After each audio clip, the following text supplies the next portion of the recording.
বয়স যত বাড়ে আমরা তত নীরবতার প্রেমে পড়ি। হই হট্টগোলের থেকে দূরে গিয়ে একটা গোপন জীবনযাপন করতে ভালোবাসি। শতাধিক লোক দেখানো বন্ধুর প্রাচুর্য ছেড়ে দুটো আসল বন্ধুর সাথে সুখ দুঃখের গল্প করতে শিখি।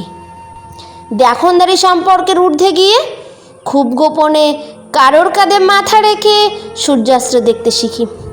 কে সারাটা জীবন পাশে থাকতে এসেছে আর কে সামান্য ঝড়ে খড়কুটোর মতো উড়ে যাবে বুঝতে শিখি। অপ্রত্যাশিত অপমানে, নিন্দায়, বিশ্বাসঘাতকতায় চুপ থাকতে শিখি। কার কথা ভেবে চোখের জল ফেলা উচিত আর কার কথায় একফালি হেসে উড়িয়ে দেওয়া উচিত বুঝতে শিখি। জীবনের এই লম্বা সফরে আমরা প্রত্যেকে আসলে একটা যাত্রীবাহী ট্রেনের মতো। বয়স বাড়ার সাথে সাথে আমরা বুঝতে শিখি কোন স্টেশনে থামতে হবে আর কোন স্টেশন আসার আগে গতিবেগ বাড়িয়ে দিতে হবে।